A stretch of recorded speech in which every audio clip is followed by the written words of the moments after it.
There's been more than just spring cleaning going on at the convent. Our cook, Sister Julia, child of God, served up some vichyssoise soup, and nearly all of our sisters died instantly of botulism, 52 of them, and unfortunately we had only enough money to bury 48 of them, and we've had to put 4 of them in the freezer. With the threat of a visit by the health inspector, these nuns have been forced to develop other habits.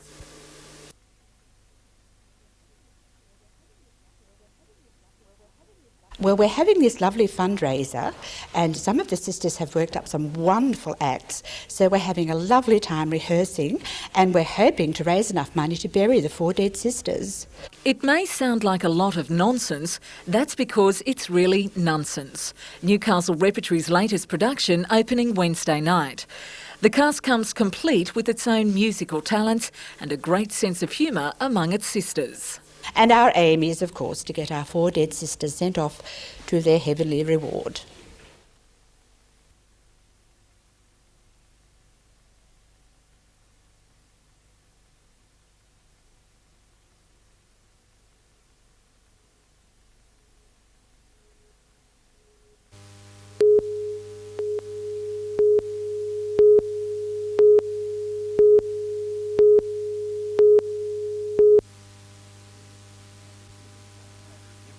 Andrew Gibbons came home this morning without a mark on him but a swag of medals around his neck. At a pint-sized 41 kilos, the 15-year-old is being tipped as an Olympic boxing hopeful. Yesterday he thumped his way through the preliminary bouts to make the final against Queensland's number 1, Paul Hartley. Andrew, in the red singlet, was on the receiving end for the first round but quickly found his feet. We came out pretty strong and I was on the back foot to start with, but after that I got confidence back and come forward and I was on top for the rest of it. The Queensland boy then tired, leaving plenty of gaps. After just a handful of bouts, the Thornton youngster has cleaned up a stack of state and national titles, but he says this one meant more than any of them, and he couldn't wait to tell his trainer Neville Short of the victory. And I said, "Neville, I've won." He goes, "You beauty," he yelled into the... It was amazing. And although he's now a title holder, there won't be too much time to sit back and enjoy it. He heads back to the gym next week.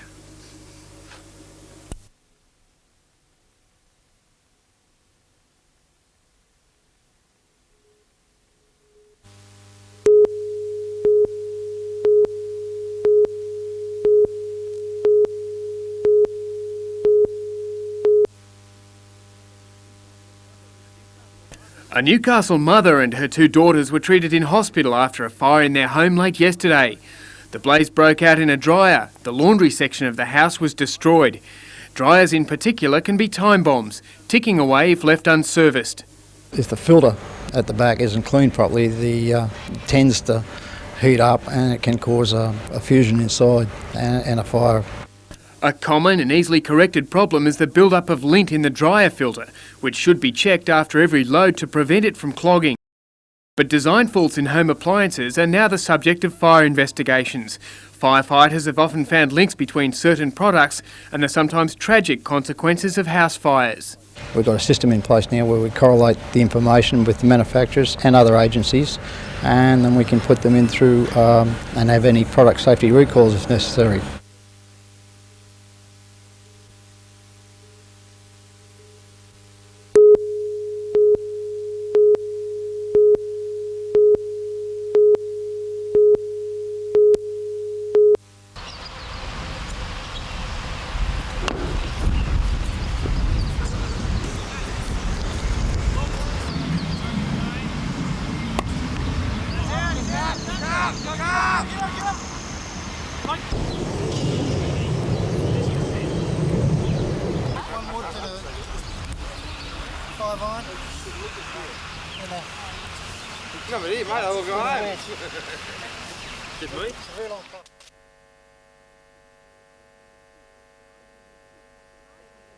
The spending of $2.5 million on upgrading facilities and computer equipment at the Gosford, Wyong and Arimba TAFE colleges. Improved accommodation will allow for a hairdresser's course at the Gosford campus. The improvements will provide spaces for 750 students, as well as creating an additional 30 jobs. The new Kincumber Golf and Sports Club has received $5,000 from the state government to go towards a special youth development program. At the conclusion of the Cabinet session and ministerial announcements, ministers were given a civic welcome by the Mayor.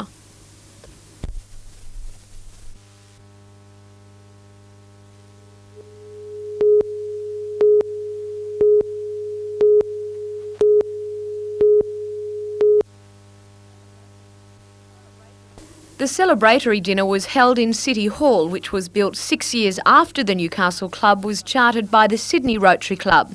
The Newcastle Club had a small beginning and is now regarded as the mother of clubs in Rotary District 9670, having sponsored or assisted in chartering just under 50 clubs in an area bounded by Newcastle, the Hunter Valley and West to Dubbo. The club has a membership of 110. District Governor Ted Aitchison of Charlestown proposed the toast to the club.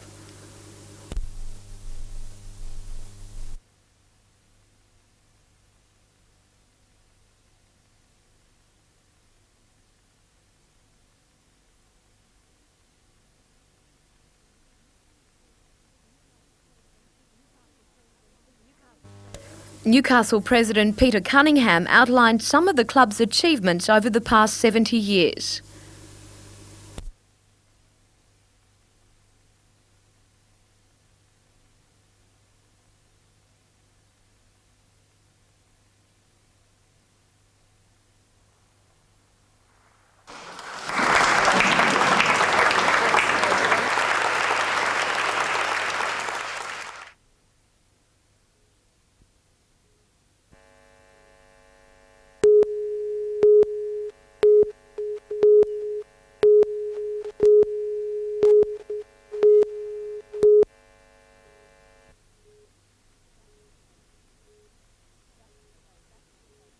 Back to the basics will become second nature for this group of students. Today they began a special bridging course in maths, English and computers. Next year they'll be integrated into normal classes to begin studying for their HSC. Gateshead High is the only school in the region offering the re-entry program, a scheme designed as a second chance with added bonuses. I think their self-esteem, their opinion of themselves, they come in thinking that they're not capable of doing a lot of things, and I think after a few weeks, sometimes a bit longer, they're amazed at just what they do know and how much their life experiences counts for their education. A little older and wiser, goals are firmly set. Get the HSC. I'm hoping to see how the TR goes, uni or back to TAFE, do courses and try and find some work. 20-year-old David Bear has been an inspiration to his mum Beverly. Returning as a mature age student this year, David topped 3 of his subjects. Now mum has decided it's her turn.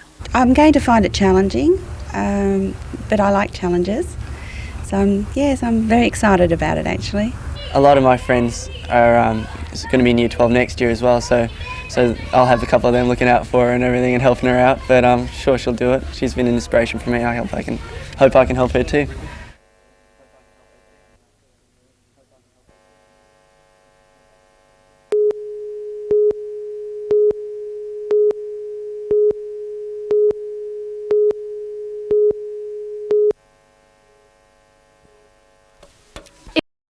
Site on the harbour, priests from many denominations gathered portside for the religious ceremony. Anglican, Catholic, Russian Orthodox among those represented. It would go back into the mists of time. I mean, if Noah's Ark was history, it would go back as far as that. All types of craft took the opportunity to be blessed, from rescue boats to naval ships and small fishing vessels. Because they live with danger all the time, every day of their lives, and because their families live in such anxiety about them and their safety, that they've always been surrounded by the prayers of the church, always.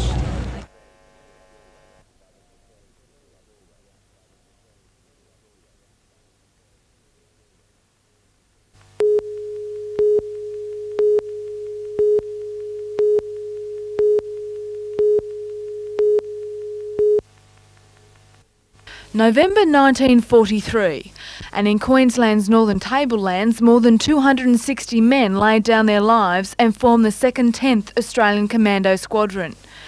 Now, 50 years later, the squadron has diminished somewhat in size, but as demonstrated in Sawtell today, definitely not in spirit. It's a magnificent effort actually for these people to come, and when we consider the lapse of time, and so many men of course have passed on. It's the first time since its formation the squadron has held a reunion, and they combined it with a march and special remembrance ceremony for comrades that didn't make it home.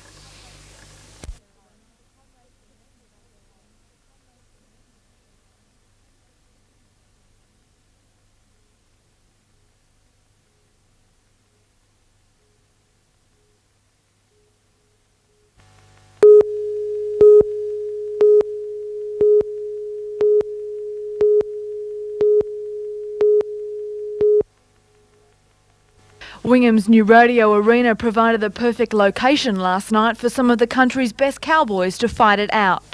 With dust flying and bulls bucking, it was Sydney's Chris Mead who managed to stay riding the longest.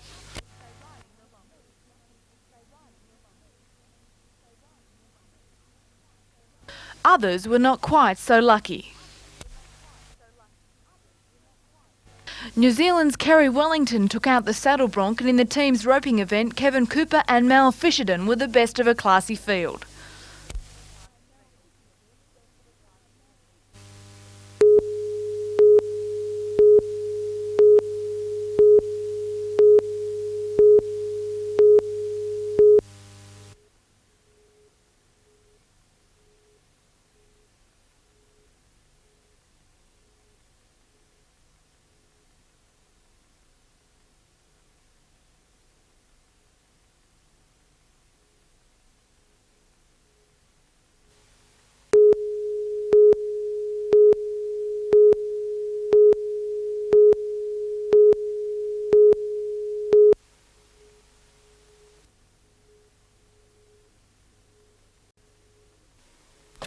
These are some of the images of Maitland Public Schools' environmental economy, which won the state section of the Landcare Australia Schools video competition.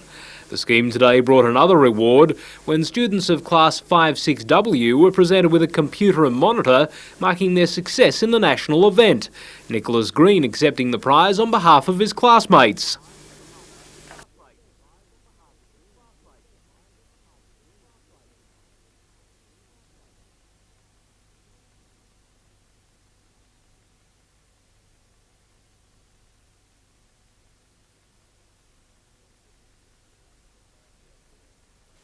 Amongst the activities which make up the environmental economy is worm farming, which involves composting of scraps and breeding nature's little helpers. For their involvement in the scheme, students gain an appreciation of recycling, helping the environment and earning econo-dollars for their efforts. Nicholas Green believes the idea is already catching on.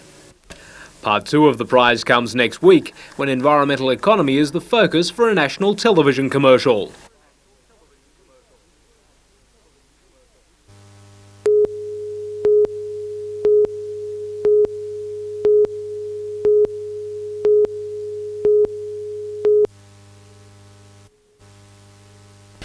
Marsha Bierman has been using the stand-up technique of fishing for 7 years. Her style has made her world famous.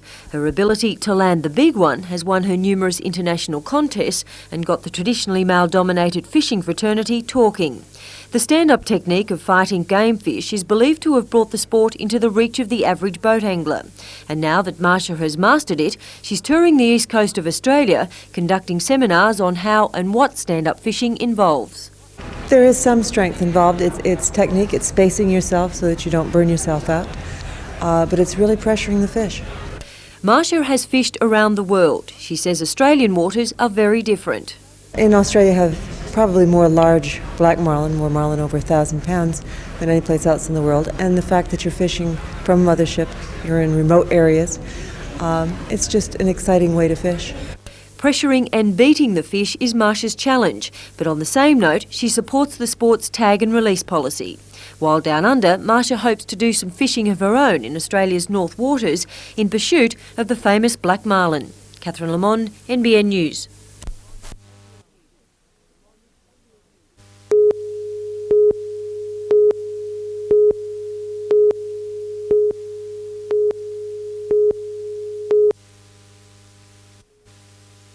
Maitland in the white didn't exactly have the run of play all game. Wallsend forced the game to a 2-2 draw at half-time and were never out of contention. Maitland's Cole Bailey scored 2 of his team's tries, the other coming from Don Hunter, who also won man of the match. The Maitland team won all 11 of their games played over 4 days. Selectors are tonight naming rep teams for the regional championships to be played next year. And a gale force southeasterly wind made sure competitors in the Breakaway Surf Classic were the only people on the beach today. It also ensured a severe lack of waves. Competitors had trouble finding their point scoring 10. Colin Page from the Central Coast won the junior final, with Dave Nielsen also from Ocean Beach claiming the Open title.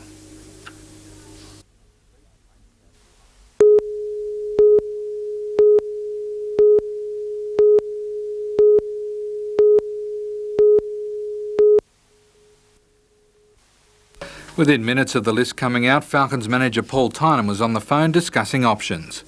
The Falcons had 5 players on the list. Jason Joins was released and is believed to be speaking to a number of Victorian-based clubs. Peter Harvey is asked to be put on the list and, to the Falcons' knowledge, still hasn't been approached. American import Everett Stevens has been contacted by a number of clubs but is also still negotiating with the Falcons. After 12 months in Newcastle, Simon O'Donnell is believed to be thinking of returning to Melbourne, but late this afternoon met with Falcons coach Tom Wisman. Sean Dennis is on the list but has agreed to terms with the Falcons and has only the paperwork to sign. Tom Wisman has just spent 2 weeks in the United States looking at potential imports and says he intends to announce a signing within days.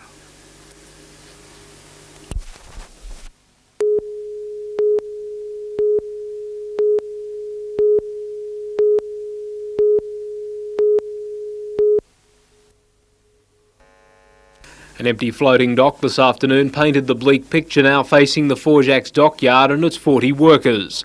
State organiser of the Metal and Engineering Union, Mary McGill, says she was informed of the dockyard's position today.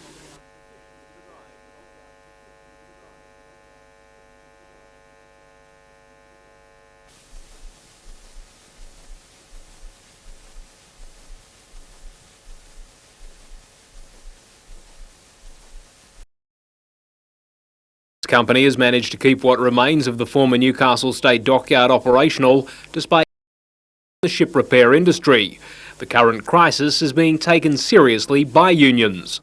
Trying to compete with ADI, who's now moved into the market over the last 2 years, who's subsidised by, of course, the federal government, and also now with the announcement that Keppels will buy into the Cairns Cross dock, that things look very grim and that he claims he will need a much more flexible document to be able to even stay in that type business. When dockyard workers meet tomorrow morning, they'll not only vote on future hiring and work arrangements, but also the next step for their workplace.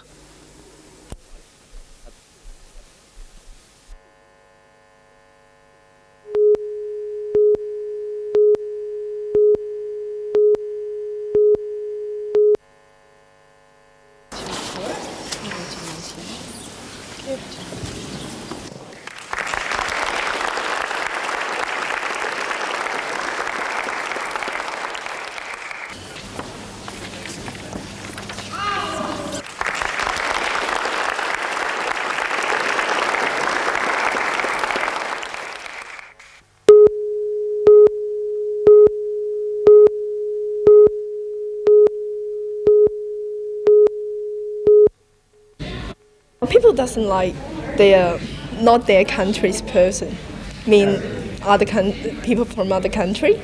We tend to ignore it, I think, but it's there and something has to be done about it. I think they don't understand each other. It's believed schools reflect society, and these students are learning how to understand and deal with racism. The Education Department takes the issue seriously. An anti-racism and grievance policy has been operating throughout the state for more than a year. The forum included workshops and role-playing, designed to raise awareness and understanding among students and teachers from 14 schools in the eastern Newcastle cluster. Ignorance is obviously the basis to racism, and if we can approach that particular aspect and look at ignorance and tackle ignorance, then the ugly side of racism will be stamped out because it's just not on. Just respect people for who they are. Like, It doesn't really matter if you're black or white. We're still people. We've still got the same things inside of us.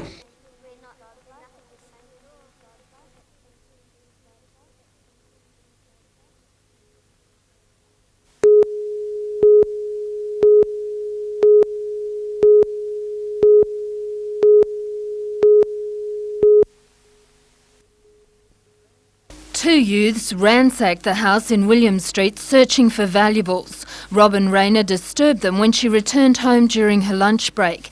As the men ran from the house with some stolen goods, Mrs. Rayner chased after them. They threw 2 bricks at her and they hit her here and a stone hit her in the head. Son Jeffrey and his friend Larry Slee arrived moments later. I had to hold her up and laid her down and just trying to calm her down. Robin Rayner was taken to the Mater Hospital for treatment. Very distressed. She had been assaulted by them, by the 2 people who had trashed our house. The 2 thieves had gained entry through a side window. They were selective in what they were after, unwrapping Christmas presents and searching drawers, eventually honing in on a $5,000 video unit and 2 cans of drink. Once discovered, they fled the house but dropped the video unit. Come and stay in your own home and live there without being terrorised by people. A police investigation is underway.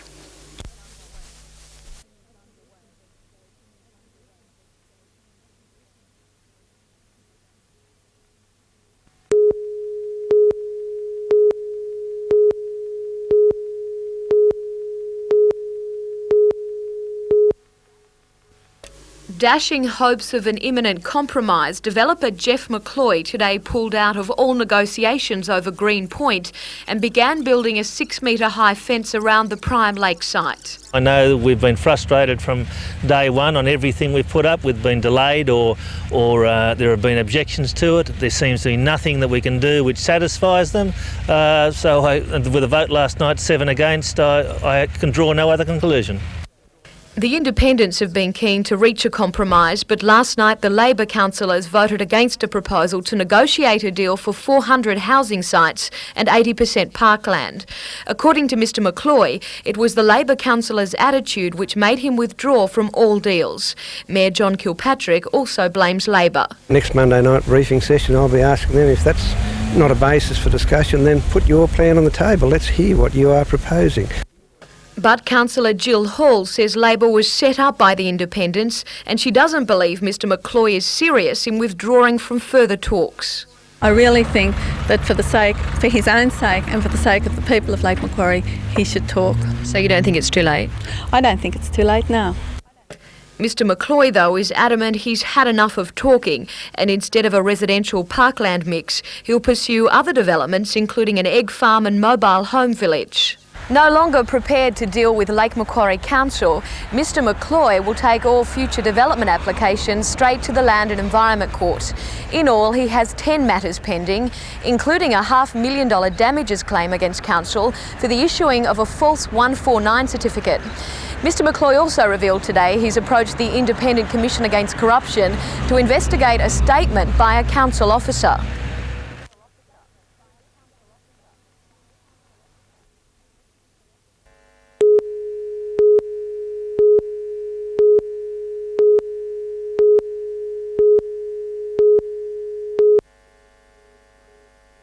The coroner is inquiring into the events which led 21-year-old Adam Dwayne Reid to shoot Sergeant Jeffrey Smith at Nelson Bay Police Station in April this year. Reid allegedly grabbed Sergeant Smith's service revolver, shooting him twice before later committing suicide. The court was told that just 3 days earlier, Reid, who had schizophrenia, had been treated by psychiatrist Dr. Howard Smythe. Adam Reid told Dr. Smythe that he was hearing voices telling him to kill himself. However, he also told the doctor that he wouldn't act on those commands. Dr Smythe told the court that although it was relatively common for people with schizophrenia to take their own lives, he didn't think Reid was suicidal or homicidal. Adam Reid hadn't wanted to go to James Fletcher Hospital and he hadn't met the criteria for compulsory admission.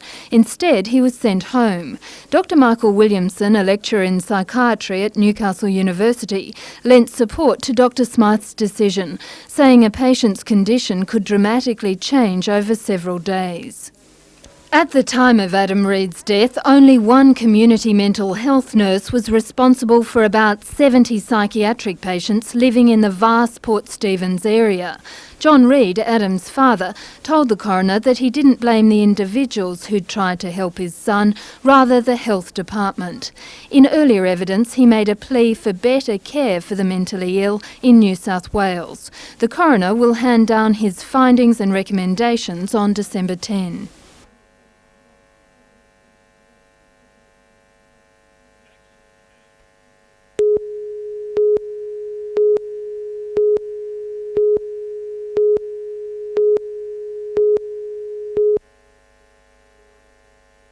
BioBand is the brainchild of Central Coast businessman John Gray. After 2 years developing it, Mr Gray is now preparing to begin manufacturing the bandage at his Berkeley Vale factory in January. Basically, the bandage is made up of two components, one being BioAcryl, an acrylic fibre developed in America. It contains a biocide called Microban 8, an agent which kills bacteria. The BioAcryl fibre is interwoven with the other component, multiple reels of nylon. The result is BioBand, an elastic, washable and non-toxic bandage. Tests for BioBand's ability to kill or control bacteria were conducted by microbiologist Dr Paul Prescott at Stanford Laboratories in Sydney earlier this year. Well, we were initially somewhat sceptical because in this situation that we're in, we're often confronted by new products with wonderful claims. We tested it on several organisms which are known to be associated with the skin or with wound infection type problems, and we were very impressed with the results.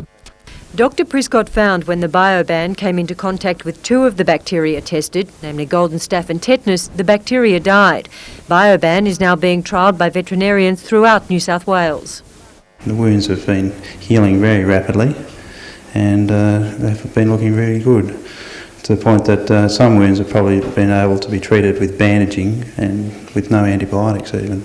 While BioBand is gaining favour with local vets, it's also been approved for use on humans by the Therapeutic Goods Administration. However, there's been no wide-scale tests on humans done to date.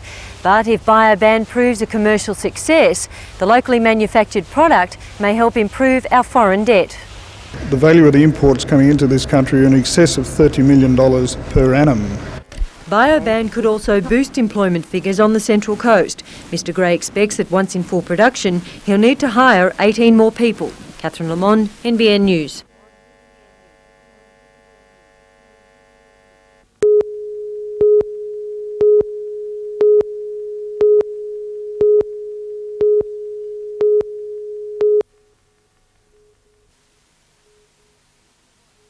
This is what's left of the car which at 2 o'clock this morning careered out of control off Coolaman Road at Waratah and hit a tree. 4 young people were injured, including the 23-year-old driver from Maryville. Her 20-year-old sister suffered horrific facial injuries. The other 2 passengers, youths aged 15 and 20, were also hurt. One broke his arm. They were relatively lucky, however. The accident could have been much worse. Just last week, 3 teenagers were killed in Cessnock. Their car also went out of control and hit a power pole. In both cases, speed and inexperience were to blame.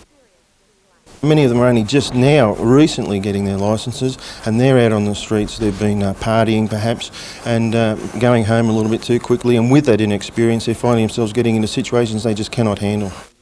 Last week's accident has so shocked the community of Cessnock that in an attempt to work out why it happened and how other lives can be saved.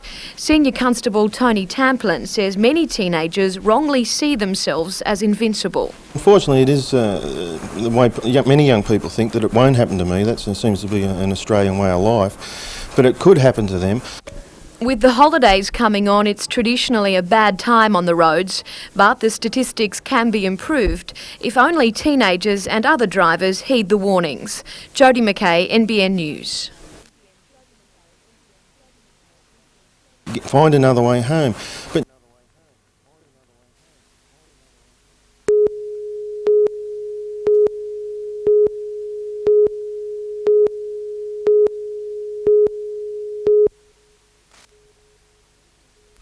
Chief Inspector Max Ebrel has called tonight's meeting. He believes it's important residents of Valentine and Eleebana are made aware of what's occurring in their suburbs. Since 1990, the crime rate in the area has increased by 40%. Many of those offences were committed by juveniles on their way home from parties broken up by police. There are a number of parties that are causing us concern. We find that people originate a birthday party, they invite perhaps and we find over 150 to 200 people in the backyard of a home. According to police, most of the crimes are alcohol related. The incidence of stealing from cars has increased by 35%, while of all malicious damage offences committed in the area, 75% were by juveniles under 18 years of age. Russell Turnbull is the Belmont Patrol Youth Officer. So I believe boredom's a factor. There is nothing to do out there, and that's one of the aims of the meeting tonight is to seek public suggestions and support pertaining to creation of those activities. Chief Inspector Ebrel believes the answer to the crime wave lies with parents and the general community. Community policing problems are not just for the police, they're for the community. And we need to work together to develop appropriate strategies for overcoming those problems. Tonight's meeting begins at 7 at Eleebana Public School.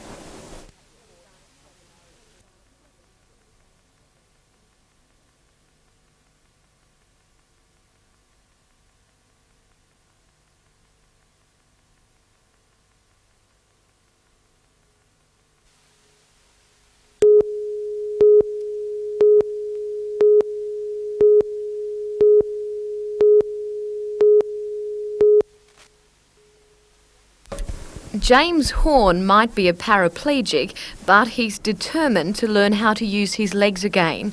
By using special leg braces, he's able to get out of his wheelchair and, with a little help, walk around Sydney's Prince of Wales Hospital.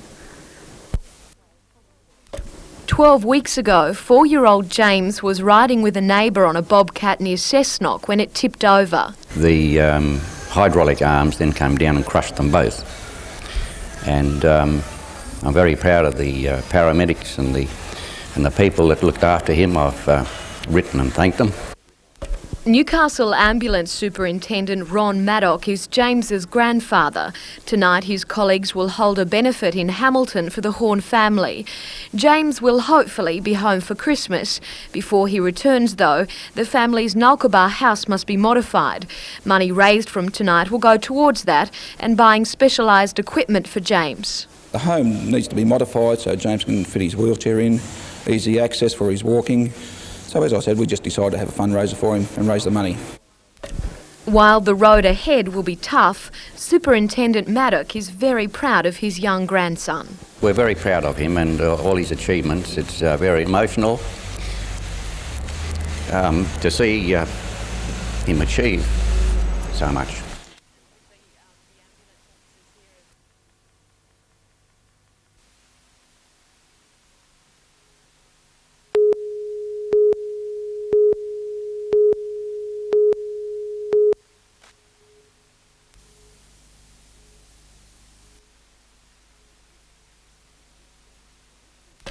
This was the episode at the Motordrome last Sunday which left Hunter Valley driver John Pine out of the race and hopping mad.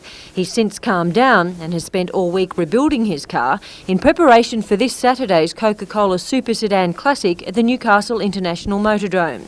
The race will be a sentimental one for the Motordrome's top driver because it's the last one Pine will contest in his 3-year-old Commodore. Well, it's won a lot of races, this car, and it's been to New Zealand, and we've won Easter last year. The car's won a lot, and to put it aside, it's a shame. But then again, technology takes over. John Pine has achieved just about all there is in his chosen sport, having been state champion 4 years running and national champ in 1990. So what's next? I have a son that's telling Dad to get out of the road. He's doing his apprenticeship in go-karts.